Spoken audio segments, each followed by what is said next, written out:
Moving on. Last month, we continued with the subsection entitled The Centers and the Senses, Normal and Supernormal. We've been on this for quite a while now. We began our last session by considering how electric fire, solar fire, and fire by friction manifest through physical plane that is incarnated man. While this is actually the last of a series of descriptions. It was in a footnote describing these three fires in relation to a solar logos, a planetary logos, etc. So we then took a look at humankind's evolutionary development from the point of view of fire. In this section, DK describes the progressive vivification of the tiny point of fire latent in every individual atom of matter, as well as the bringing into activity of the 7 centers on the lower 5 planes, resulting in a web of fiery lines uniting all centers with living fire. These centers, DK then tells us, reach a condition of perfection as the spirit or will aspect takes ever fuller control. The unifying triangles are produced by the action of the fire of mind, while the fire of matter holds the form together in ordered sequence. DK then shifts the discussion to the centers in a heavenly man, which are represented by the 7 chains of a scheme, but also by certain groups of egos. We then began a footnote referenced by the term a chain of globes, which is quite extensive, exploring 11 aspects of planetary logoi, as well as the great beings under their influence. The second footnote reference led to a mini tutorial on the transfer of the life wave from one chain of globes to the next after passing through an intermediate pralaya. And this takes us up to where we left off. So next in our exploration of this footnote, yes, I see a hand. Om Svaha. Yes, Ariane here. You just last It's time Ariane, right? Yeah, it's Ariane. Yes. Hi. Hi. Yeah, last time you talked about the moon and the planets taking their energy and giving it to others. So I was just reflecting and thinking about the moon's function with the tides and reflecting the sunlight when it's dark and how it has a role in relationship to humanity. But it's very unusual. It is a dead planet, right? It's the carcass of a dead planet. Is that what you? It is. It's the carcass of a dead planet from the previous chain. It was what our Earth is to this chain and the previous chain. Yeah. So why would they let? I mean, that just seems like a negative. First of all, why is it just that it came to the end of its cycle and it could not evolve anymore? But it just seems strange to have that carcass hanging around. I understand that it has a function, but it just seems different from other planets. It's connected with, it's a deep subject. It's partially connected with the failure of the previous moon chain. And because it's just like the Atlantean root race was cut short because the dark force got too strong, and there was no more evolutionary gain to be made during that root race.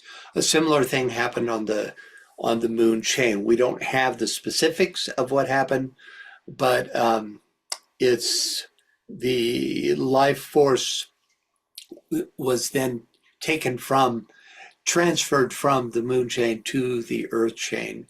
You could say prematurely. That is, it didn't fulfill the purpose of the moon chain, but there's almost no information on why and just how that happened. So Okay, so I have two short questions. I know this is a that's complicated right. topic. So in relationship to that, does that mean that the moon is an earlier incarnation of the planet Earth, or they're independent? Yes, it is. Wait, It's it is it, what? I just it, said the it is the earlier incarnation of globe D, which in this earth chain is the Earth. So it was the globe D, or the quote unquote Earth of the previous chain. Okay. And then finally, I don't mean to scare anyone, but I know that there are such things as failed planets. So what happens to the jiva, or the souls associated with this planet, if this planet is in any way has the fate of the moon? Well, first of all, more likely in our case is a failed root races rather than failed planets. As I said, there's no information as to why um, the uh, the previous chain underwent a failure. Whether it was a particular globe failure, a chain failure, it's just not described. I think it's probably a secret of initiation. Um, so we can't really know. However, in general, I could answer the question by just saying that um, this is all physical plane demonstration of inner realities. So, if, for instance, as has been predicted by some philosophical and spiritual teachings, that we have another failed root race and we failed through fire. That is to say that in the same way that the flood took the Atlantean root race out, that fire would take our root race out, we would simply continue to function on the higher subplanes of the cosmic physical plane and await um, a new physical plane reality, whether that would mean transferring somewhere else or working on the inner side until our globe became habitable again. With the sixth root race, it's hard to say, or it hasn't been written, but that's what I know about it. Okay, one last follow-up question briefly. So then, if we are karmically implicated in the destruction of the planet, does your answer remain the same? If we are Yes, karmically, if we did something like through nuclear power plants and their right? radiation, if we did something to make this planet uninhabitable, would we just go on as before, even in the bodiless world, in the world, the formless world? Well, I wouldn't think it would be as before. There's no teaching on this. Um, we wouldn't be annihilated, that's for sure, because even a full destruction of this root race would only be a delay until the sixth subrace of the root race, or in case of an entire annihilation of the root race, the sixth root race uh, finally incarnated, um, like I said, either on this planet and after a pralaya where the planet was made habitable again, or somewhere else. But as I say, there's no teaching on this.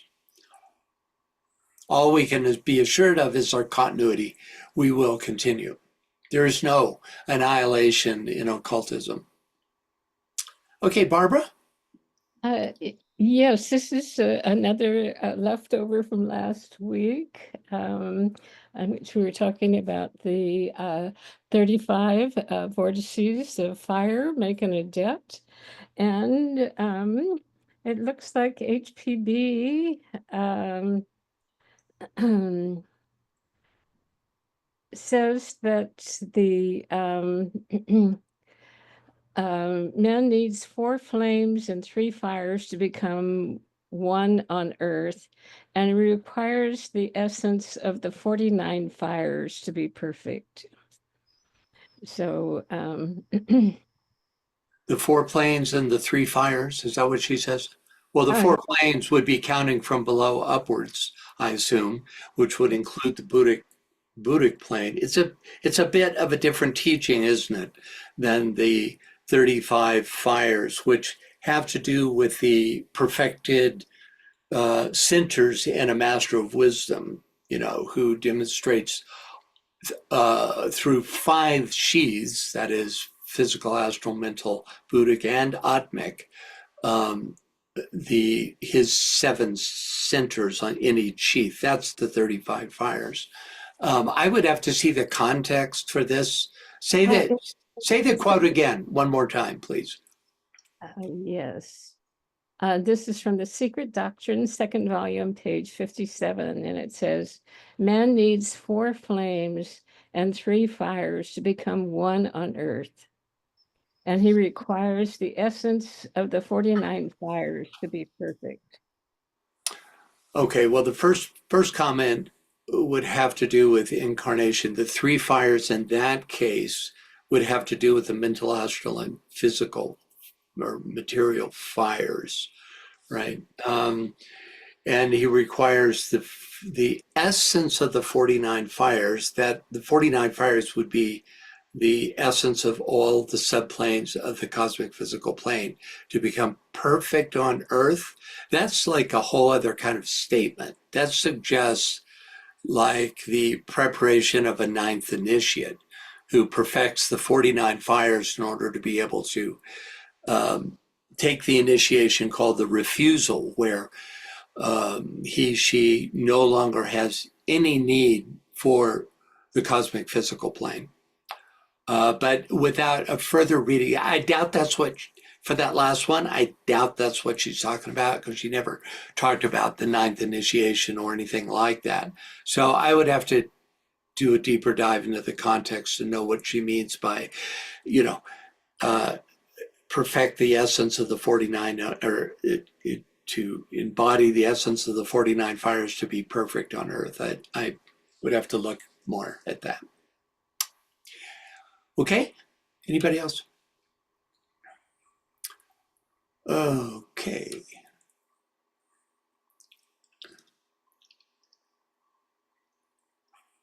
All right, I'm just catching up here.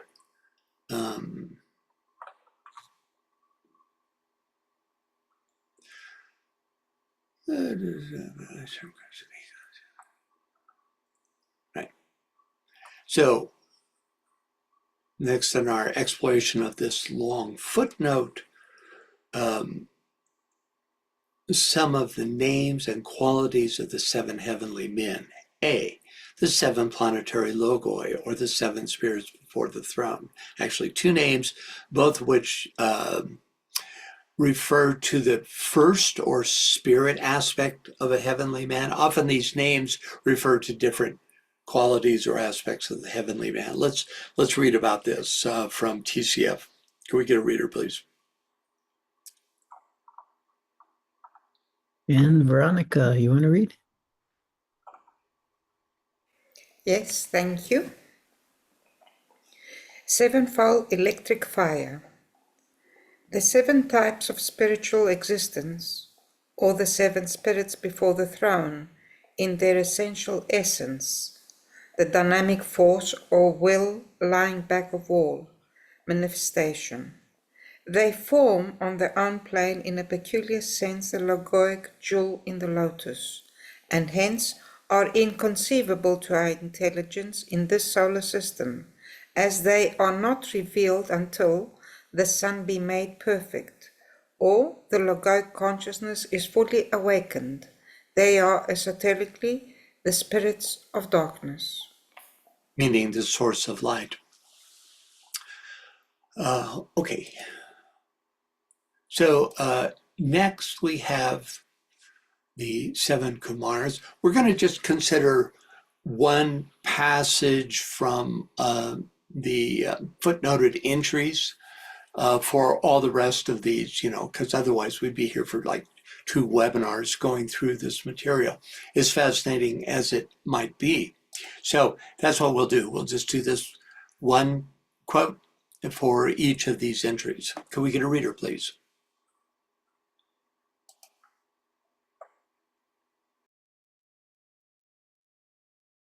Barbara.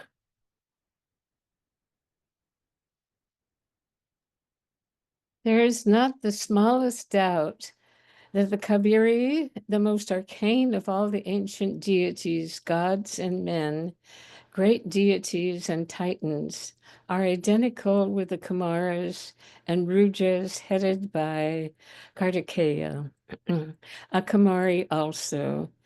This is quite evident, even esoterically, and these Hindu deities were, like the Kaveri, the personified sacred fires of the most occult powers of nature. Okay. Of course, we know that the 7 Kumaras,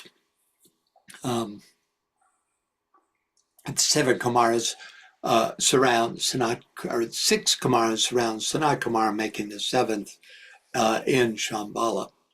Okay, next, the 7 solar deities. Reader for this passage, please.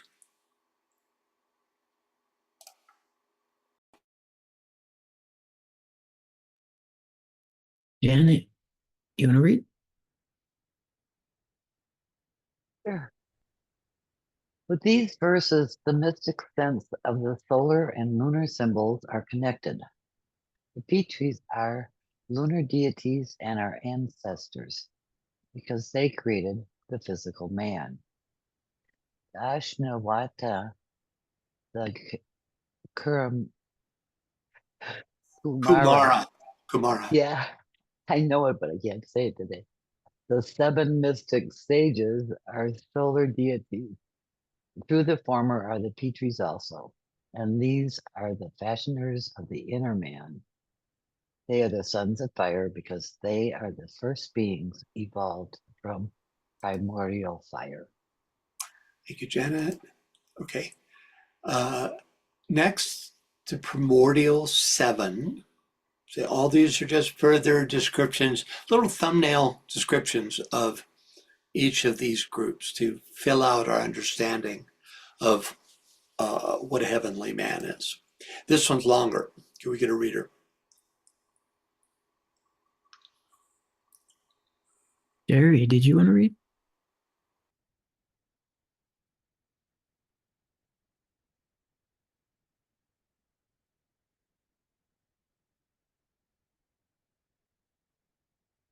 Okay. Well, all right, Jerry. Did you say Jerry? Yeah, Yeah. I think you did. Yeah.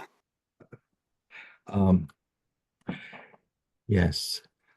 Learn what we who descend from the primordial 7, we who are born from the primordial flame, have learned from our fathers.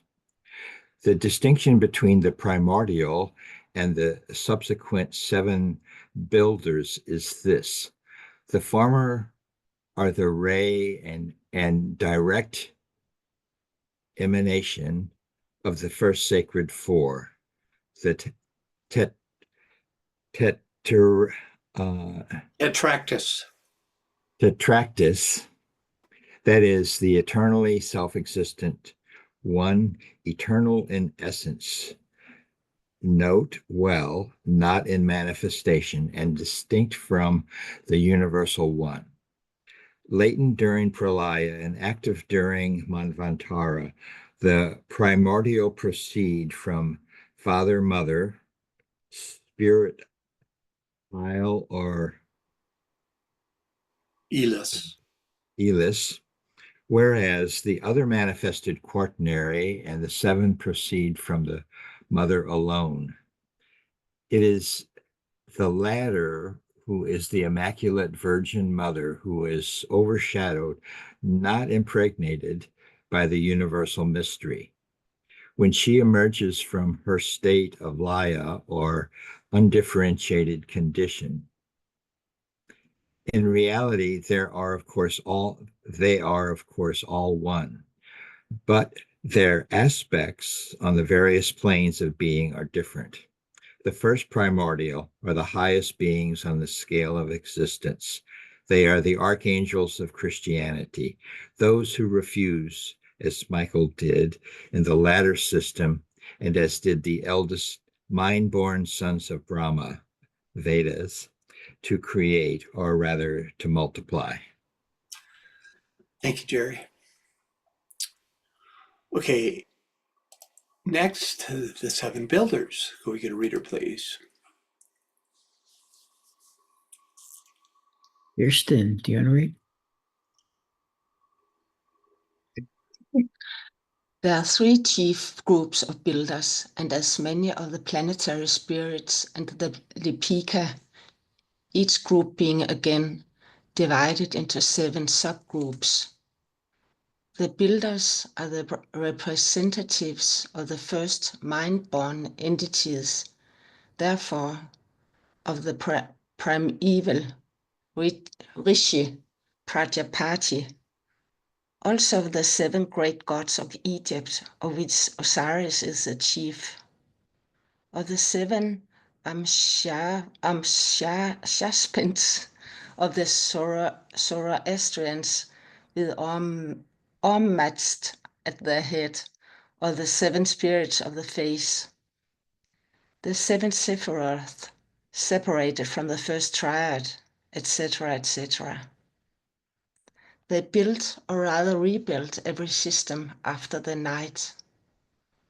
The second group of the builders is the architect of our planetary chain exclusively. And the third, the progenitor of our humanity, the microcosmic prototype of the microcosm. Thank you. Next, 7 intellectual breaths. Unusual name. Could we get a reader, please?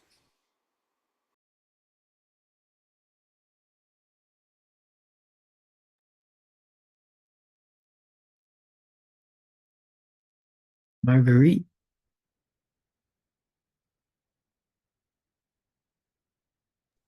Yes, hi. Here by the 7 great rishis, the 7 great rupa hierarchies or classes of Dhyan Chohans, are meant.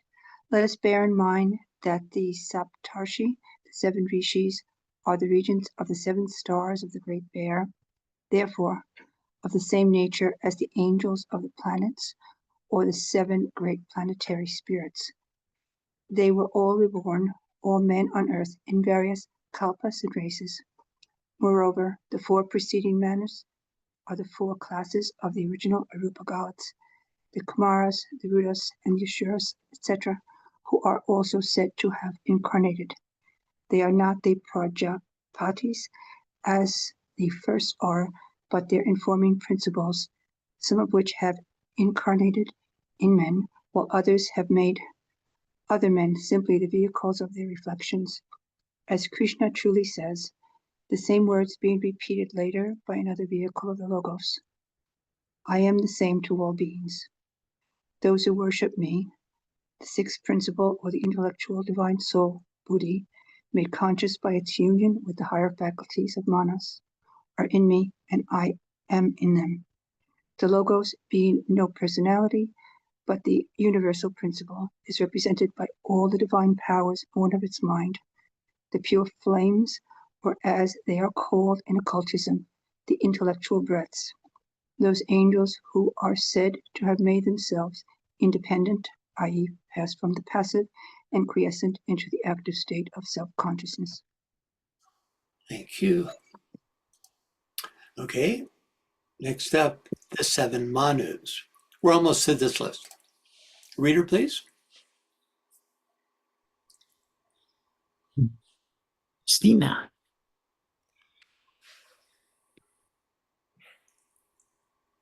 Oh.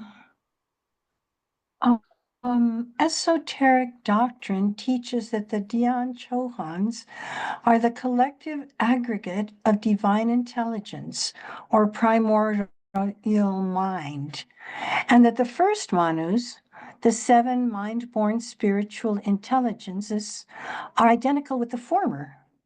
Hence, the Quan Shi Yin, the golden dragon in whom are the seven, of stanza 3, is the primordial logos or Brahma, the first manifested creative power. And the Dhyani energies are the Manus, or Manu Swayam Bhuva, collectively. The direct connection, moreover, between the Manus and the Mahat is easy to see.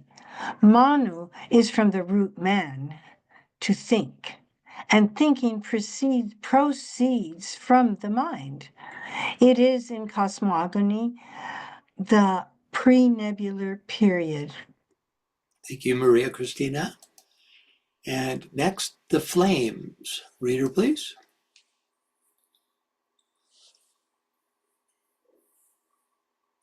Miri.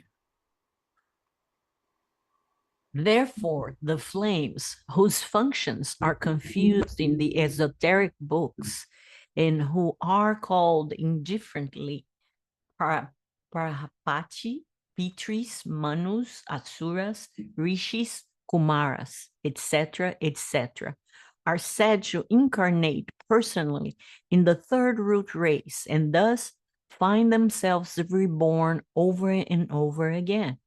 In the esoteric doctrine, they're generally named the Asuras or the Asura Devata or Pitar Devata, gods, for as said, they were first gods and the highest before they became no gods, and had from spirits of heaven fallen into spirits of the earth, exoterically note well in Orthodox dogma. Thank you, Mehdi. And next, they came from previous kalpas. Again, talking about some aspect of the heavenly men. Can we get a reader, please? Nadel. The supposed rebels, then, were simply those who, compelled by karmic law to drink the cup of gall to its last bitter drop, had to incarnate anew, and thus make responsible thinking entities of the astral statues projected by their inferior brethren.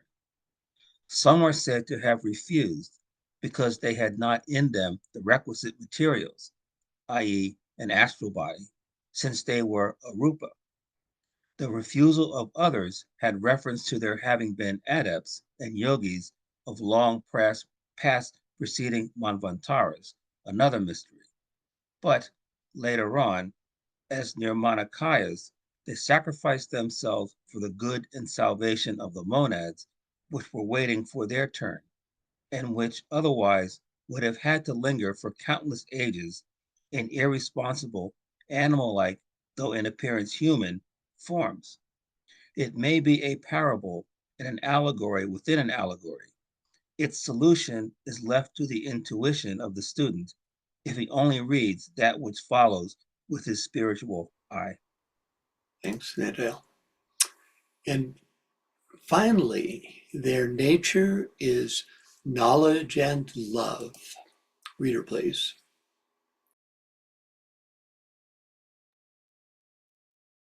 Nisa.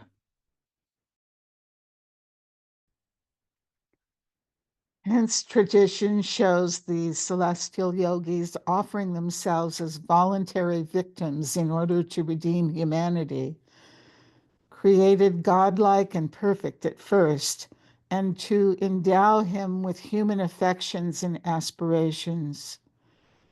To do this, they had to give up their natural status and, descending on our globe, take up their abode on it for the whole cycle of the Mahayuga. thus exchanging their impersonal individualities for individual personalities, the bliss of sidereal existence for the curse of terrestrial life.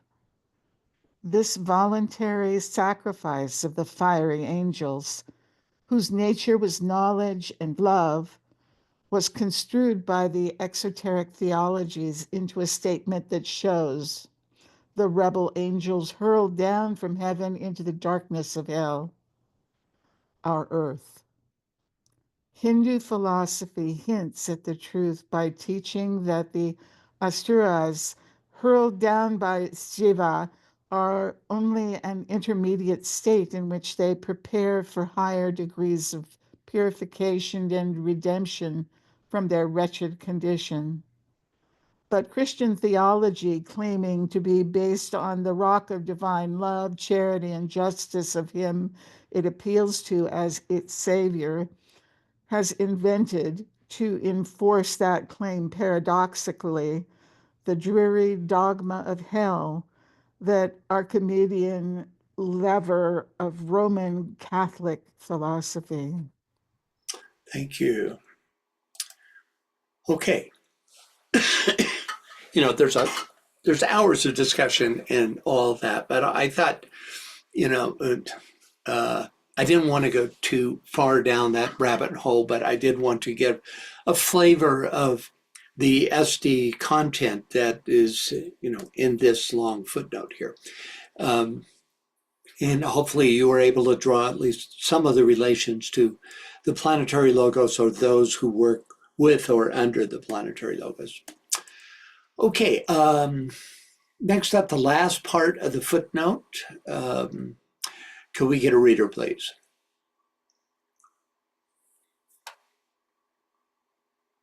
Ariane, you want to read? Yes, I can. The 7 sacred planets are 1, Saturn, 2, Jupiter, 3, Mars, 4, the Sun, substitute for another, 5, Venus, 6, Mercury, 7, the Moon, substitute for another. Neptune and Uranus are not here enumerated, nor Vulcan. The orbit of Neptune includes apparently the entire ring pass knot. Vulcan is within the orbit of Mercury. Each one of the heavenly men manifests through a chain of 7 globes. All the 7 logoi influence a chain, but one of them is the incarnating entity.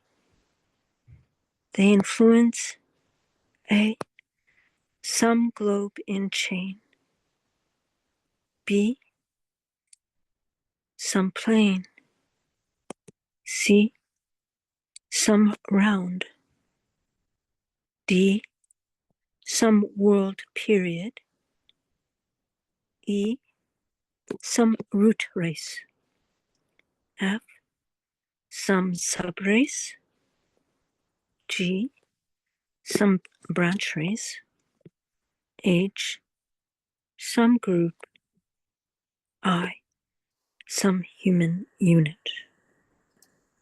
Thank you, Ariane. Okay, so first, a listing of the planets known to the ancients and still used today in exoteric astrology as the zodiacal rulers. Though here described as sacred, Mars, the Sun, and the Moon are not recognized as such by DK, who lists the 7 sacred planets as Vulcan, Mercury, Venus, Jupiter, Saturn, Uranus, and Neptune. The Sun, the substitute for another for the Sun, could be Vulcan. It also could be Uranus, which is the final synthesizing planet before it becomes one with the Sun. It could also be the second ray non-sacred planet that the Sun veils. So any of those three The moon, likewise, it could be an unknown fourth, non-sacred fourth ray planet that the moon is said to veil, or it could be one of the three planets that the moon often veils, which are Uranus, Neptune, and Vulcan.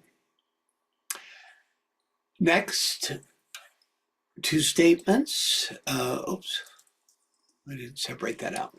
Two statements that describe the inner and outer boundaries of the solar system in HPB's time. Quote, the orbit of Neptune includes apparently the entire ring past Nod, since it was before the discovery of Pluto, which, you know, among astrologers is still considered a planet.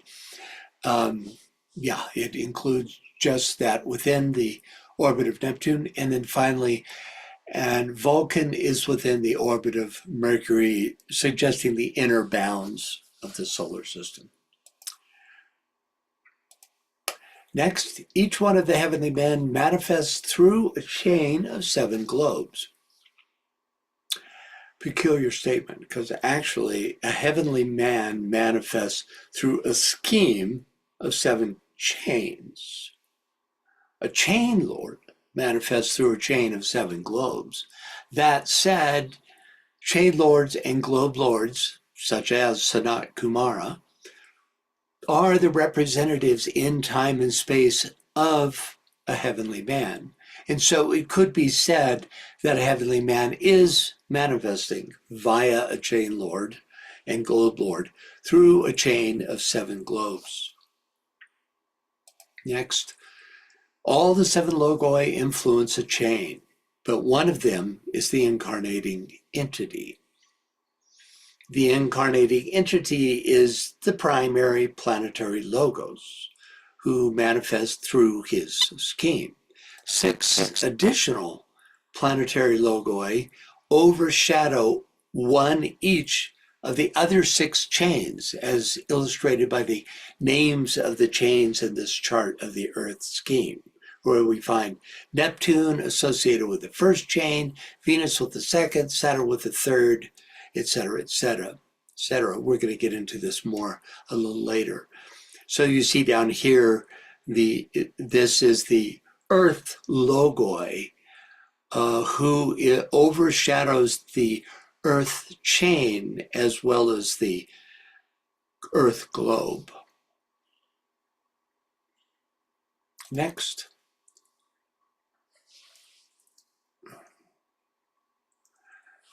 So finally, HPB gives us a list, including globes, planes, rounds, etc., that are influenced by the 7 planetary logoi, thus indicating just how pervasive the impact of these planetary logoi are, right down to some human unit.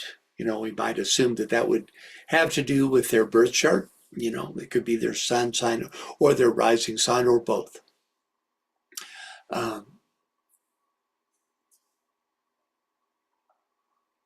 Yes, Barbara.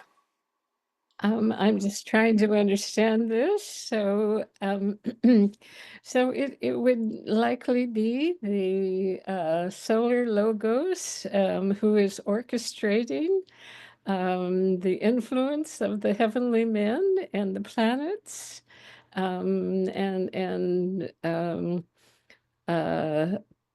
Sanat Kumara then is within this system, but also has some latitude on this planet to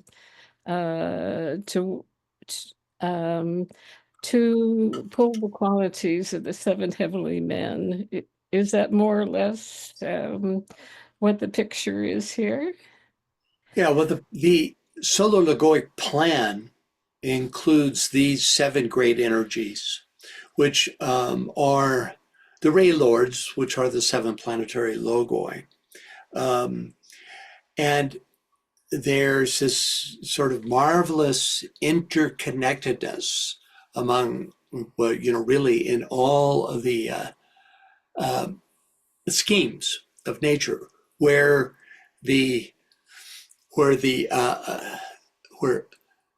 7 sacred planetary logoi influence the chains and the globes of each scheme. So you have a kind of a complete interpenetration of the influence of the seven.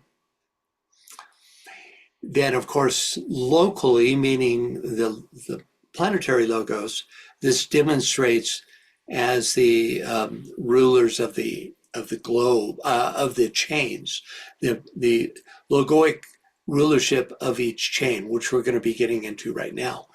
But in fact, as is indicated by this listing, that this logoic influence is a vibratory quality and array quality that is all pervasive, penetrating all the way down from the scheme itself all the way down to a single human unit.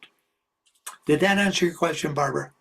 Yes, so a follow-up question. The planets seem to be at different evolutionary status.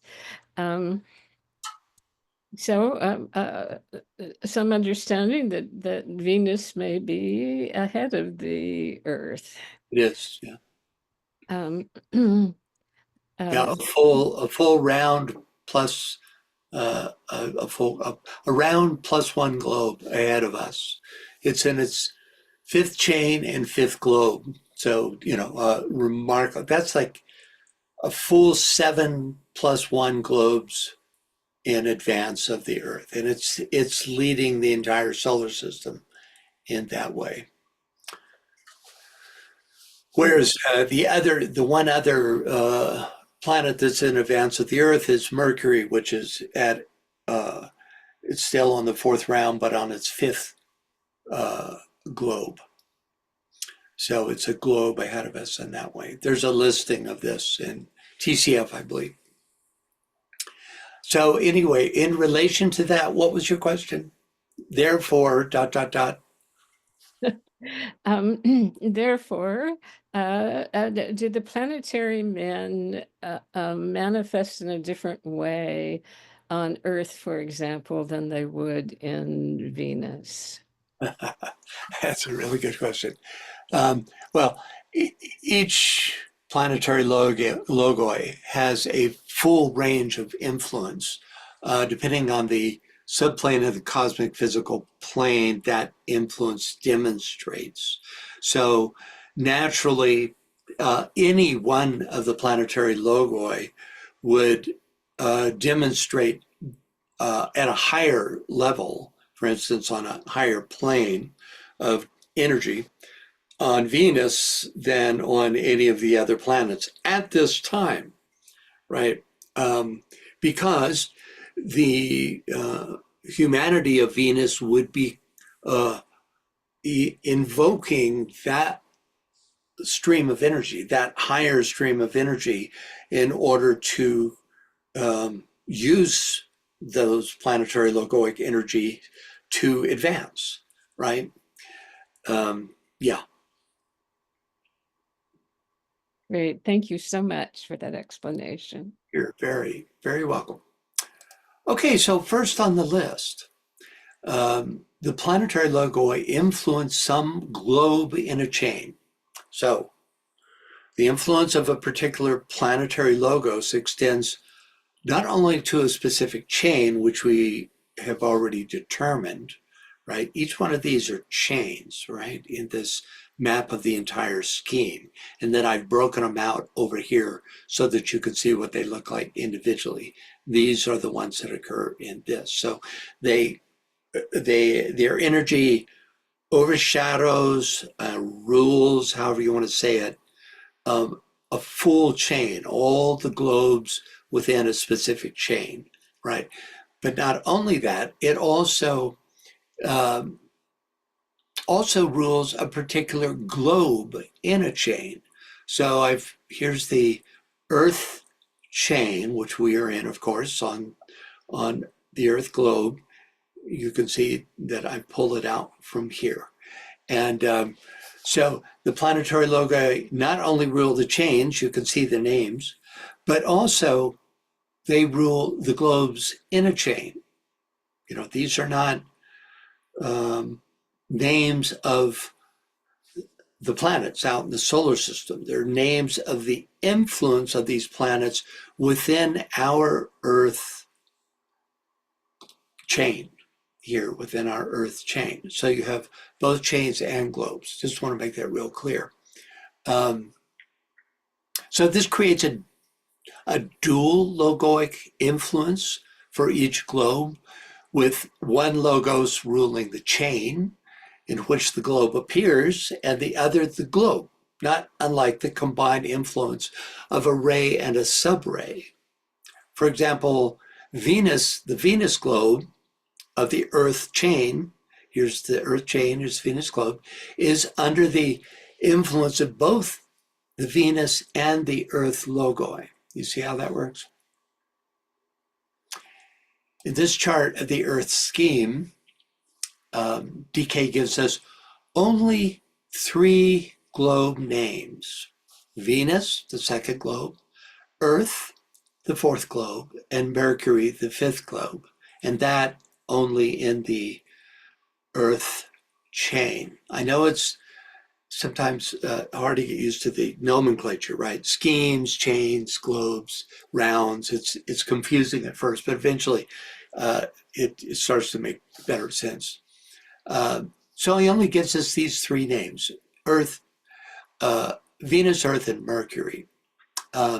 From this, we see that globe 5, the next globe that human beings will inhabit, will be under the influence of Mercury, which tells us that just as during the 5th root race, which we're currently in, the focus will be on the development of the monastic principle. But since it's a whole globe ahead of us, at levels impossible for us to even imagine. Also, and this is important, since the numbers of these 3 named globes shown over here to the right correlate with the numbers of their respective chains, Venus being the name of the 2nd globe and the 2nd chain, Earth, the 4th globe and the 4th chain, and Mercury, the 5th globe and the 5th chain, we can hypothesize that the numbers and names of the other chains have a similar correspondence. So, since the first chain is the Neptunian chain, we can hypothesize that the first globe in the 3 chains where the globe numbers are given is the Neptune globe.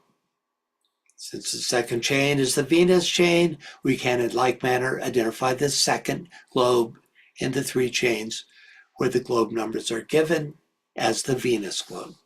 Since the 3rd chain is the Saturn chain, we can in the same way determine the name of the 3rd globe in these same 3 chains where the numbers are given. Matching the chain names and globe numbers for the 4th through 7th chains in like manner gives us all the globe names in the 3 chains where the numbers are given. These globe names, at least hypothetically, also apply to the other 4 chains. But since no globe numbers are given for these chains, we can only speculate about where these globes might appear in these chains, right? Because there's just no way to know. All we know is that they're there somewhere. Any thoughts or questions? It's confusing until you get used to it. I've studied this for years now, so I'm starting to get used to it. But anybody have any clarifying questions about this teaching? Okay. Right.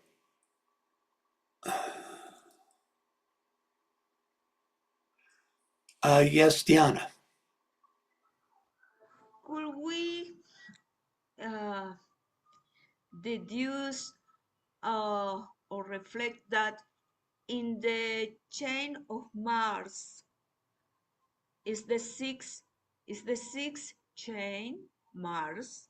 So the sixth globe will be Mars, for That's, example. that's exactly right. And here I have that written. You see, number 6 here.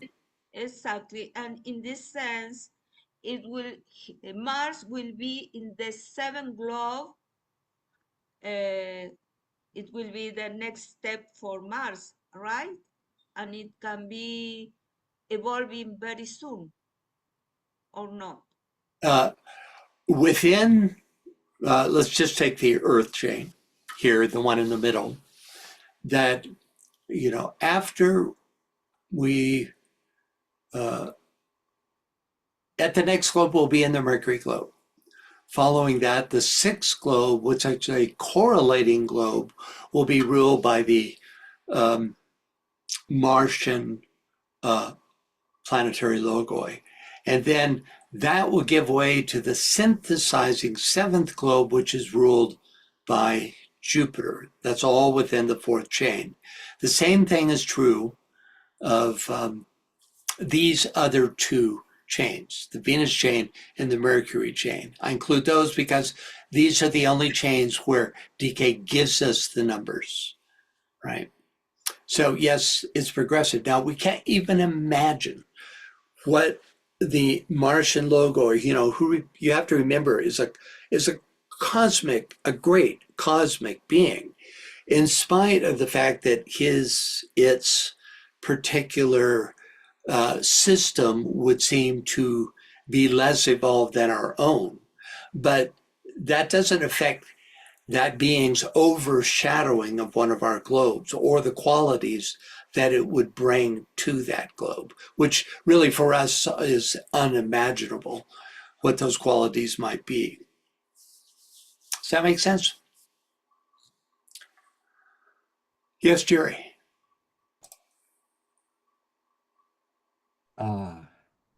I am trying to come up with an analog or correspondence in physical existence here on Earth of these patterns and relationships. And it's one thought is that nations relate to each other. It's like England and the United States have a very close relationship. I mean, and the Tibetan's written a lot about, Russia, US and England. And even within the psyche of humans with subselves, there seems to be a correspondence of parts, because this is about parts relating to a greater whole. What do you think about, or what analog would you suggest for understanding? Well, I think the best one is rays, what you brought out right at the beginning. That's because we all have some awareness of the nature, the quality of the rays.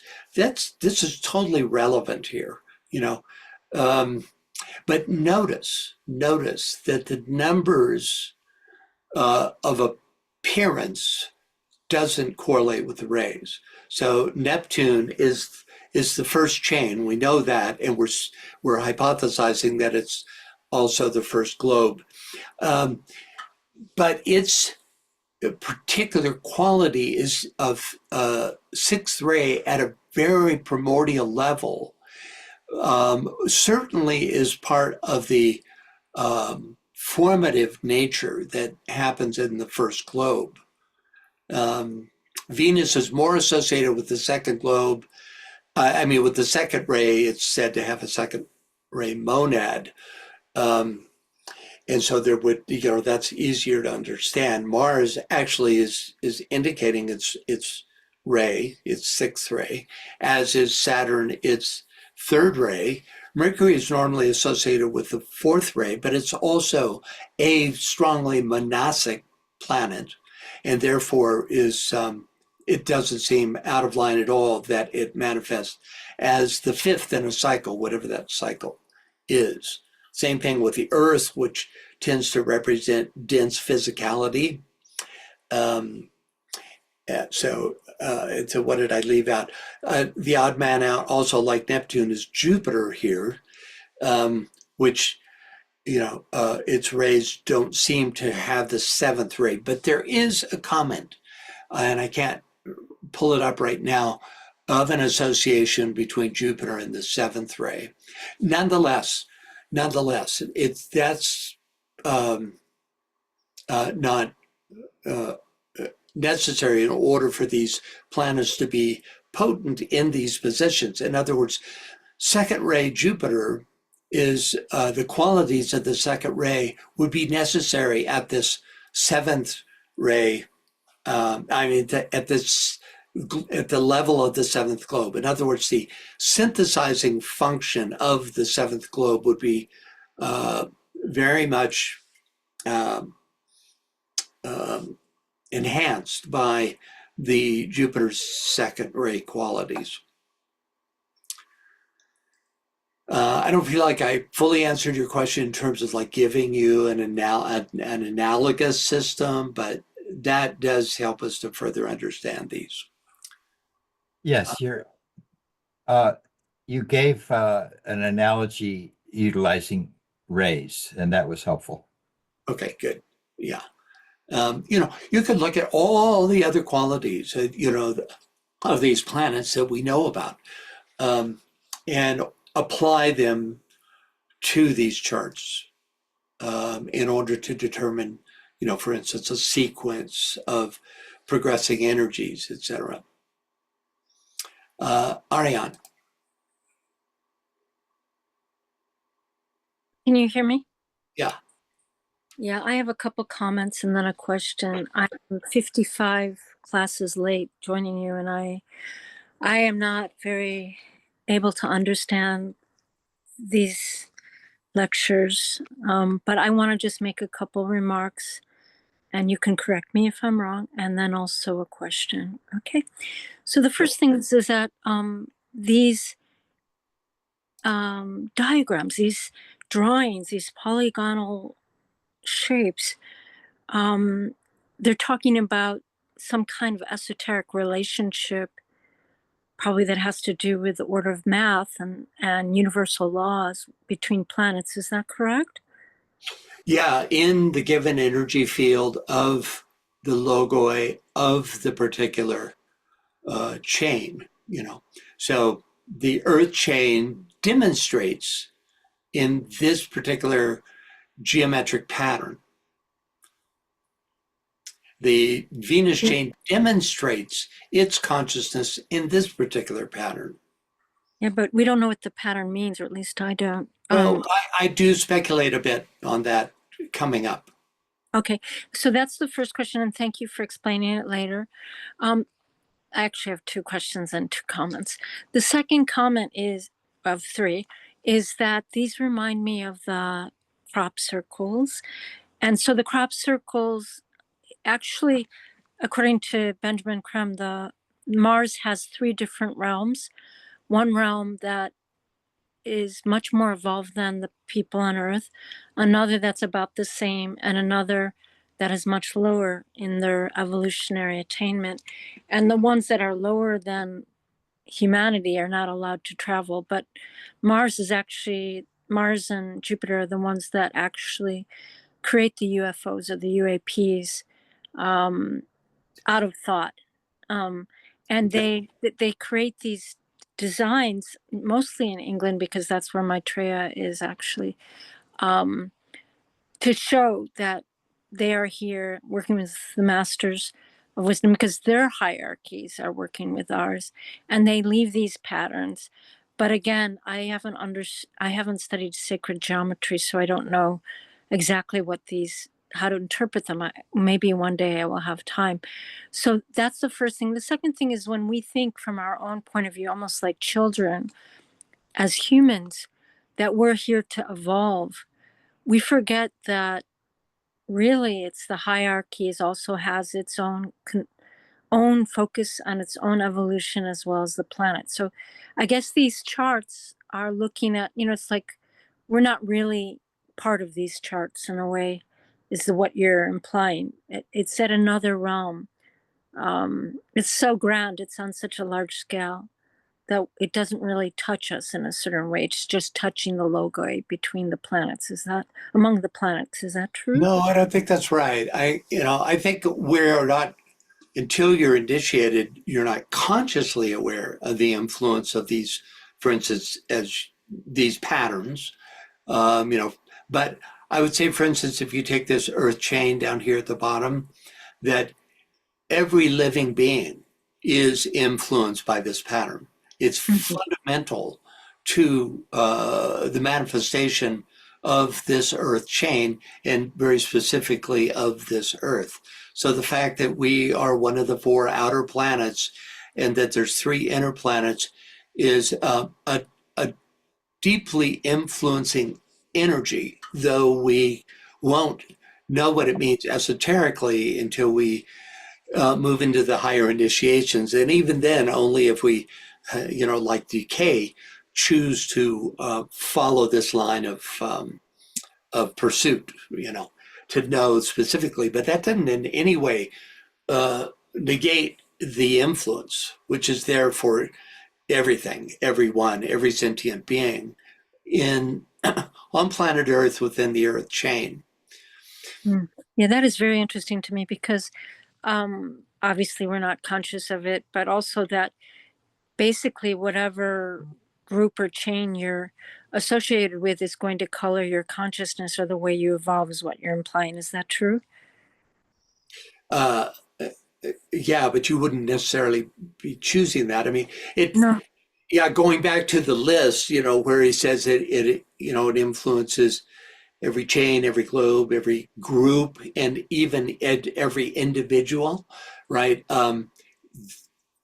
That's such a such a deep influence. It's kind of like, a fish in the ocean, where the ocean is absolutely determines the nature of that fish life, but the fish doesn't know it's in an ocean necessarily, you know. So it's the same kind of idea that and I think for us, the best way to think of it is in terms of soul and personality ray types, right? And our ability to come into awareness of those, because those ray types, the source of those ray types are, within our solar system at least, the planetary logoi, the 7 heavenly men, the 7 ray lords. So that's our connection, our direct connection with them. And also all the kingdoms in nature. DK tells us just which rays and therefore which planets at some level relate to those kingdoms in nature, for Yeah. the So mineral certainly, kingdom. Yeah, go ahead. so certainly Mercury is going to be related to the 5th ray, but let's go back a little bit. So the sun is not depicted anywhere here. And a woman, I think her name is Mary or something, she mentioned a relationship to the sun and the planets. She said that the sun orchestrates, that was the incredible word she used earlier today, something in relationship to the planet. But I'm wondering, as the sun has its own logoi, how it relates. Is it like the planets truly are like chakra within the body of the solar system? That's it. So, you could have just this kind of chart. In fact, we do have such a chart that shows the chains, which are the schemes, the planetary schemes that make up the body, quote unquote, of the solar logos. And it would have it would also have a similar relationship. We're actually going to be coming to that chart. Okay, but yep. one last thing, just so that I'm not, my eyes are not so glazed over from now on. Would you be so kind as just to give like a couple sentence definition of schemes, chains, rounds, globes? Because Sure. I mean, it's I just understand. it's overwhelming, and we're not able to keep up with the conversation. We're No, I losing. understand. And there's, I'm sure many are in this same situation, in that way. So a scheme is a life expression of a planetary logos who is a heavenly man. This, for instance, is the scheme of the earth scheme. That's what's being illustrated here, right? Here is a better illustration of it, okay? A chain is is made up of 7 globes, and each one of these shows a chain. Each of these circles shows a chain, and there are 7 chains within every scheme. They represent the centers in the great heavenly man whose scheme is being is carried forward sequentially through 7 chains. A globe is a little easier to understand. Are the components, the 7 components of a chain. A root race are the 7 appearances of humanity on a globe, and then you have sub races and branch races, etc. But those are the main categories. Okay, one last question, clarifying question. So you just said, and I'm taking notes as well as I can, a chain is made up of 7 globes, and there are 7 chains within every scheme. They represent, meaning a chain or a scheme, represent the center of the great heavenly man. And the great heavenly man, meaning the sun or the solar system. So there No, were numbers. I didn't bring the solar system. I started with that and just went down. The solar system is made up of 7 schemes, which are the 7 planets. Each scheme, which is each planet, is made up of 7 chains, which is illustrated here. Each chain, any one of these, is made up of 7 globes. Okay, so that's the hierarchy. We're going to be talking about this more. I think it'll come clear as we go. I hope so. Yeah, but can you just clarify the pronouns? A chain is made up of 7 globes, and there are 7 chains within every scheme. What they are you referring to there? I don't know I don't know when I said they or what I don't know. They represent the centers of the great heavenly man. They, the chains. Okay. Yeah, the chains make up the centers of a heavenly man. Right. And who's the great heavenly man? Because that's different from the planetary man. No, I don't remember saying great. The 7 chains each make up a center in a heavenly man, and then the 7 heavenly men make up the centers in the solar logos. Okay. And then to add to the confusion, the 7 globes make up the centers in a chain lord. So, it's, in other words, it's the exact same nomenclature that's just moved from on high all the way down. Okay, I appreciate you spending the time. I hope this was helpful to others besides I think myself. it was, or I would have cut it short. I think it was helpful. Okay, thank you, Ariane. So, Francis, we have one other question that involves this, and that is also why there's, and this is from Miri, also why there's no correlation between globes, numbers, and the rays.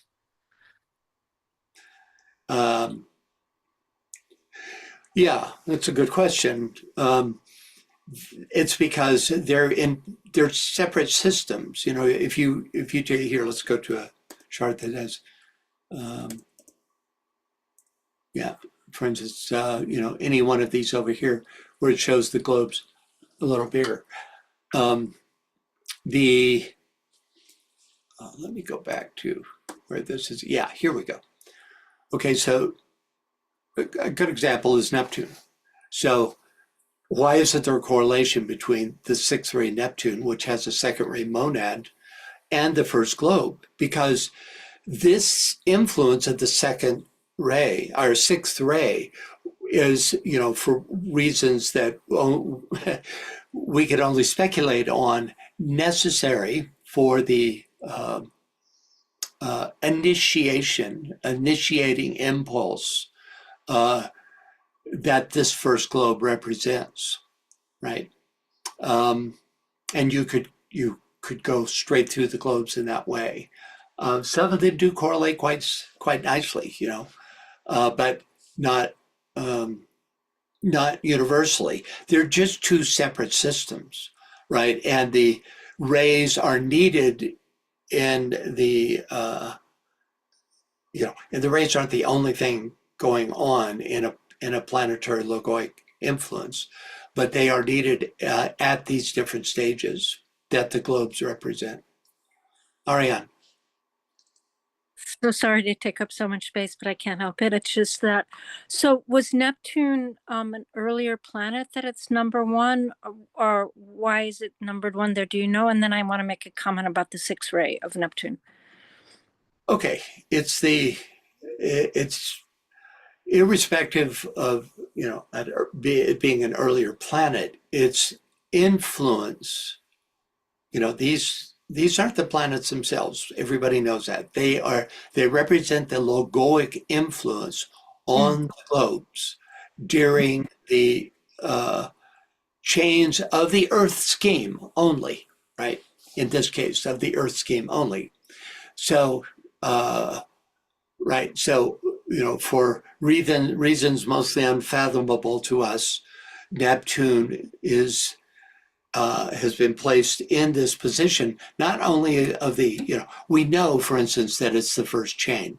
I'm hypothesizing that here it is, first chain. I'm hypothesizing that it's also the first globe because of the matchup between chain names and numbers and globe names and numbers. So in both cases, it has some energy that is necessary for initiating either a chain or a globe.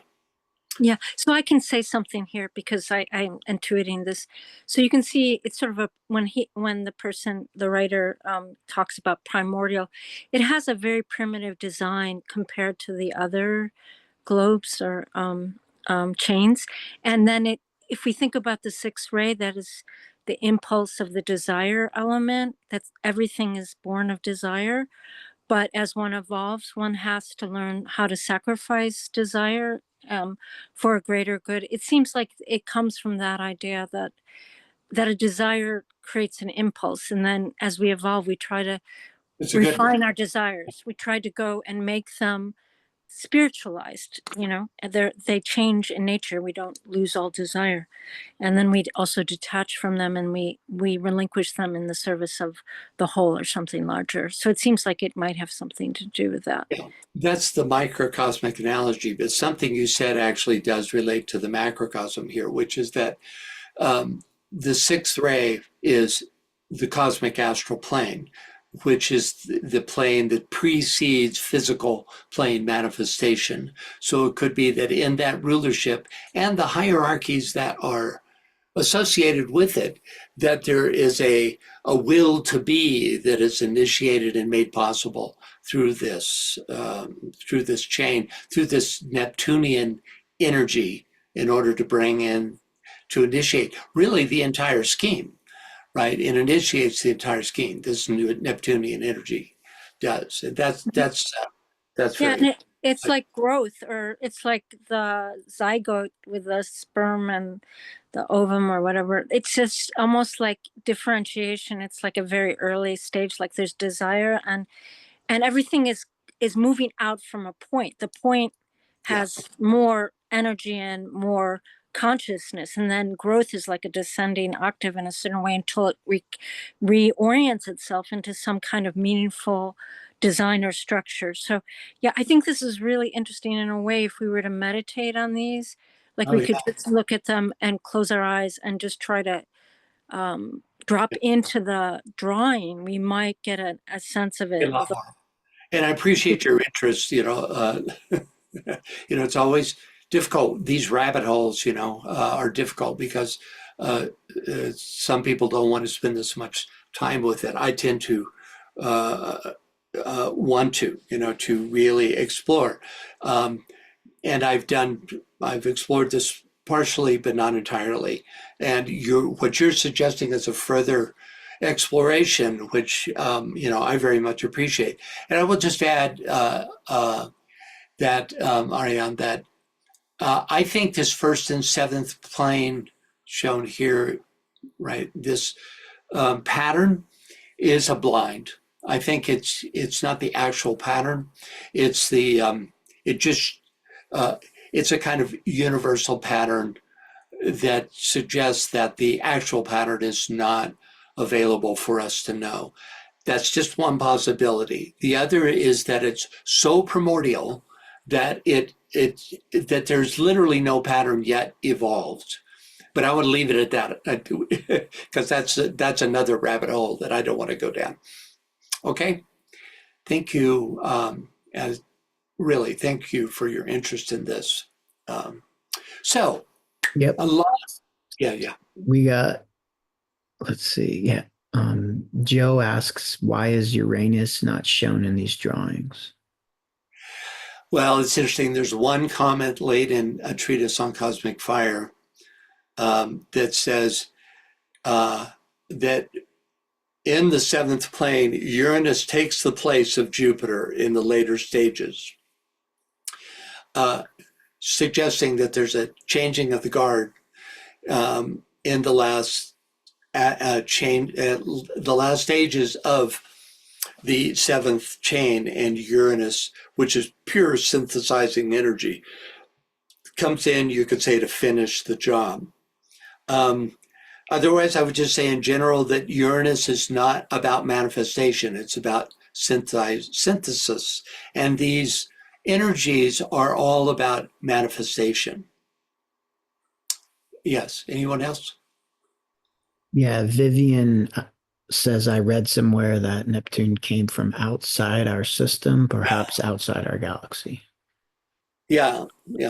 I've also read that as well, that it's came in to work with the solar logos, I think, to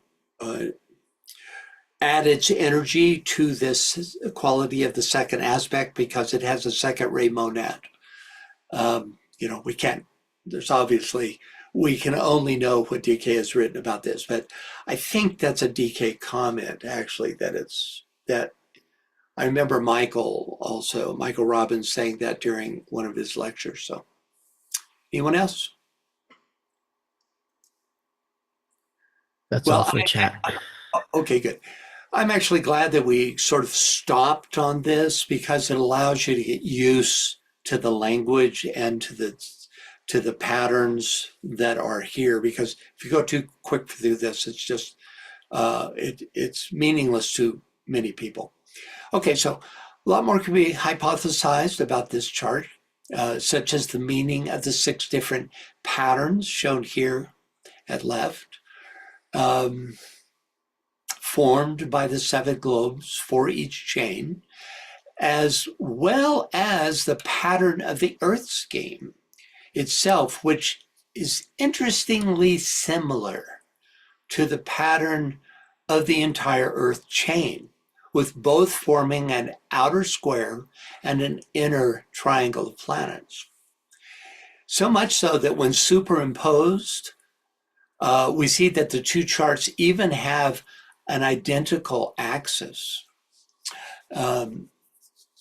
Since the scheme and chain both bear the name Earth, we might assume that this triangle within a square is a particularly significant symbol for the 4th or Earth position in a cycle, wherever that cycle may occur, from a root race all the way up to a chain. In fact, we are the 4th scheme, which is the Earth scheme. So it's, and this pattern suggests, for instance, an inner triad informing an outer quaternary, which of course that idea informs all the esoteric teachings. not just in DK, but in many philosophies. The pattern made by the globes within the Venus chain is also particularly recognizable, with the 5-pointed star not only suggesting Venus's fifth ray soul, but also for the 5-pointed pattern Venus makes as it progresses through the heavens as viewed from Earth. So there's some hints as to what these patterns mean, but certainly not all of the patterns are revealed in this. Rather, these two are pretty simple, but some of the others are more difficult. No less fascinating, but more difficult to determine what they might mean. Also, based on the now revealed names of the globes, a deeper study might also give us insights on the various themes underlying the progression from globe to globe within the three chains where the numbers have been given. For example, one of the few globes mentioned in the blue books is the Venus globe of the Venus chain, shown here, on which Sanat Kumara appeared, then made his way to the Venus globe of the Earth chain, then from there to our current Earth globe.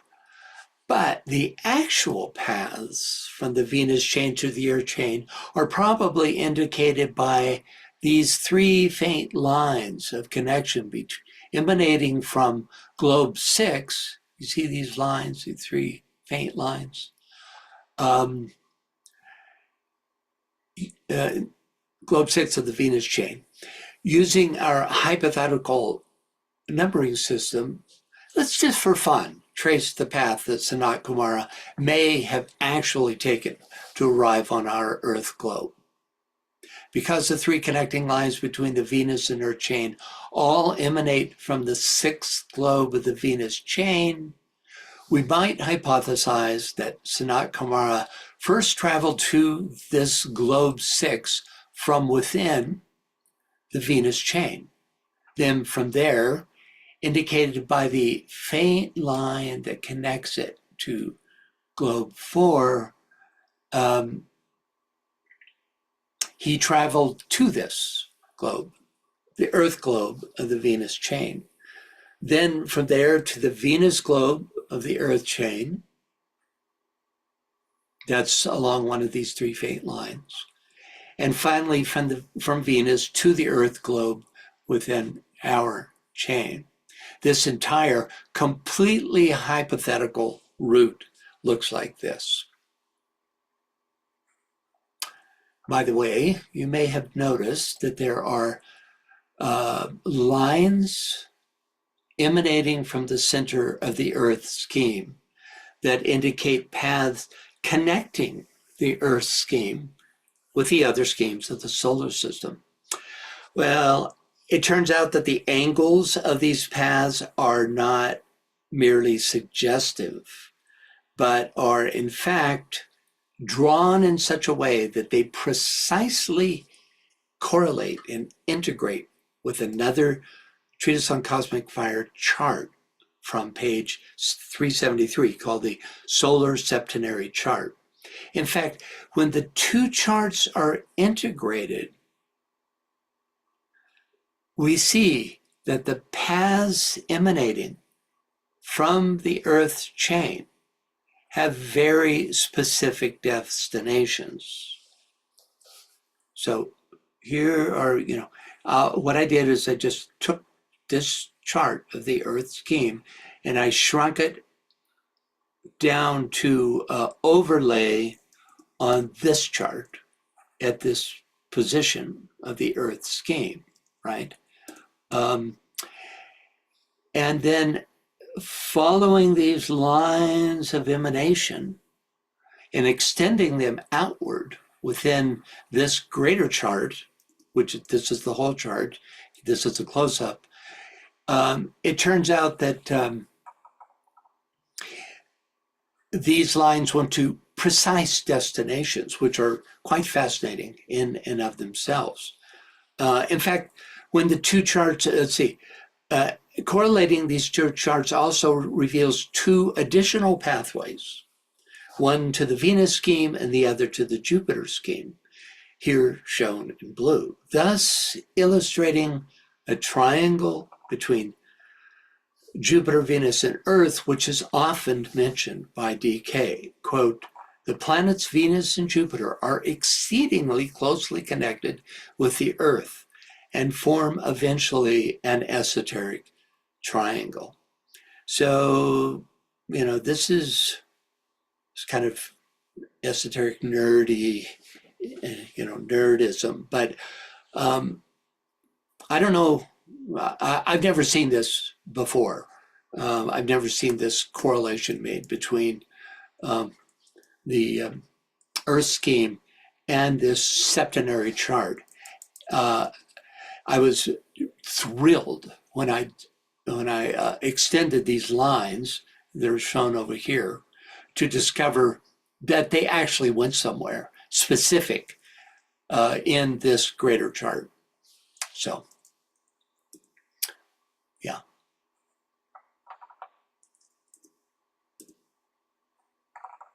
Okay. Any thoughts or questions about this? Alrighty. Well, back to the list.